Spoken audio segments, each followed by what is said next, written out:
Sir ನಮಸ್ತೆ. ನಾನು ಧನುಷ್ ವೀರಾಪುರ ಅಂತ ಹೇಳಿ ರಾಮನಗರ ಜಿಲ್ಲೆಯಿಂದ ಬಂದಿರೋದು. BJP ಯುವ ಮೋರ್ಚಾ ಉಪಾಧ್ಯಕ್ಷರು. ಸರ್, ನೀವು ಅಥವಾ ನಿಮ್ಮ ಪಕ್ಷ ಕೇವಲ ಒಂದು ಸಮುದಾಯನ ಓಲೈಸೋಕ್ಕೋಸ್ಕರ ನಾವು BJP ನೀವು ಕಾಂಗ್ರೆಸ್ ಅಂತಲ್ಲ, ನಮ್ಮಂಥ ಜನ್ರೇಷನ್ನೇ ನೀವು ಒಂದು ಅಧೋಪತನಕ್ಕೆ ಅಥವಾ ಒಂದೇನೋ ಹೊಸ ಬೇರೆ ಸಮುದಾಯವರು ನಮ್ಮ ಮೇಲೆ ಈಗ ನಮಗೆ ಎಲ್ಲ ಹಿಸ್ಟ್ರಿ ಎಲ್ಲ ಗೊತ್ತಿದೆ ಸರ್, ಏನಾಯಿತು ಏನಾಯಿತು. ಚಲುವರಾಯಸ್ವಾಮಿ ಅವರು ಇಲ್ಲೇ ಕುತ್ಕೊಂಡು ಇಷ್ಟೆಲ್ಲ ಹೇಳಿದ್ರಿ, ನೀವು ಯಾರು ತಪ್ಪು, ಯಾರ ಮೇಲೆ ಆ್ಯಕ್ಷನ್ ಆಗಿದೆ, ಅಷ್ಟೆಲ್ಲ ಆದರೂ ಕೂಡ ನಿಮ್ಮ ಪಕ್ಷದ ಬಗ್ಗೆ ಒಂದು ಅಪನಂಬಿಕೆ ಇದೆ. ನೀವು ಮುಸ್ಲಿಮರನ್ನು ಓಲೈಕೆ ಮಾಡ್ತೀರಿ, ಹಿಂದೂಗಳನ್ನು ವಿರೋಧಿಸ್ತೀರಿ ಅಂತ. ಯಾಕೆ ಅಭಿಪ್ರಾಯ ಅದು? ಯಾಕೆ BJP ಓಲೈಸ್ತಾ ಇಲ್ವಾ? ಯಡಿಯೂರಪ್ಪನವರು ಬನ್ನಿ ನಾನು ಮಂತ್ರಿ ಮಾಡ್ತೀನಿ ಅಂತ ಕರೆದಿರ್ಲಿವಾ? ಓಪನ್ ಆಗಿ ಸ್ಟೇಟ್ಮೆಂಟ್ ಆಗಿರ್ಲಿವಾ?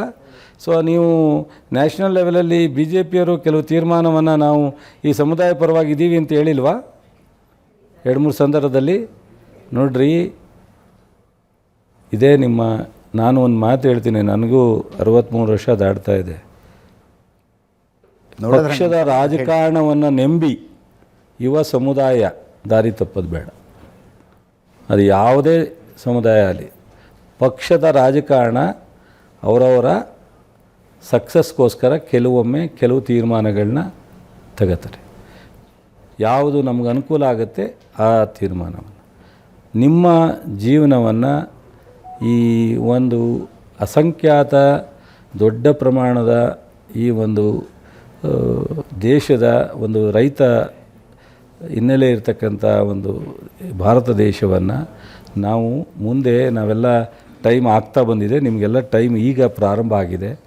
ಸೊ ಕೆಲವು ವಿಚಾರಗಳನ್ನ ನೀವು ಅರ್ಥ ಮಾಡ್ಕೊಳ್ಳೋದಲ್ಲೇ ಮಾಡ್ತಕ್ಕಂಥದ್ದು ಬೇಡ.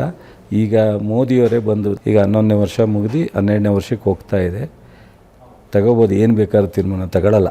ನೀವು ಬೇಕಾದ್ರೆ ಹೇಳಿ ನಿಮ್ಮ ಸ್ನೇಹಿತರುಗಳಿಗೆ ಏನು ಕಠಿಣವಾದಂಥ ಒಂದು ಶಿಸ್ತಿನ ತೀರ್ಮಾನವನ್ನು ತಗೊಳ್ಳಿ ನೋಡೋಣ ಅಂತ. ಯಾರೂ ತಗೊಳ್ಳೋಕ್ಕಲ್ಲ. ಇದು ಜಾತ್ಯತೀತ ರಾಷ್ಟ್ರ ಸ್ವತಂತ್ರ ಬಂದಾಗಲೇ ಪ್ರಾರಂಭ ಆಗಿದೆ. ನಾವು ಒಬ್ಬನೇ ಇರೋನು ನಾವು ಓಡಿಸೋಕ್ಕೆ ಆಗಲ್ಲ. ಆಗತ್ತಾ? ನೀವು ಆಯ್ತು, ಒಂದು ಊರಲ್ಲಿ ಇಷ್ಟು ಜನ ಯುವಕರಿದ್ದಾರಲ್ಲ ಚಲುವರಾಯಸ್ವಾಮಿ ಅವರು, ಅವ್ರಿಗೆ ಏನು ಸಲಹೆ ಏನು ಕೊಡ್ತೀರಿ? ಇಂಥ ಘಟನೆಗಳಾದಾಗ ಏನು ಮಾಡಬೇಕು? ನೀವು ಇಂಪಾರ್ಷಿಯಲ್ ಆಗಿರಿ. ನಿಮ್ಮ ಓಟನ್ನು, ನಿಮ್ಮ ಬೆಂಬಲವನ್ನು, ನಿಮ್ಮ ಇದನ್ನು ನೀವು ಯಾರು ಮಾಡಿ, ಜನತಾದಳ, ಕಾಂಗ್ರೆಸ್ಸು, BJP. ಬಟ್ ಇಂಥ ಸಂಘಟನೆ ಬಂದಾಗ ರಾಜಕೀಯ ಪಕ್ಷಗಳ ಜೊತೆ ನಿಲ್ಲಬೇಡಿ. ರಾಜಕೀಯ ನಮ್ಮ ಜೊತೆಲೂ ನಿಲ್ಲಬಾರ್ದು, ಇನ್ನೊಬ್ಬರ ಜೊತೆಲೂ ದೂರದಿಂದ ನೋಡಿ ಯಾವ ಸರಿ ಇದೆ ತಪ್ಪಿದೆ ಅದನ್ನು ಖಂಡಿಸ್ತಕ್ಕಂಥದ್ದು ಮಾಡಿ.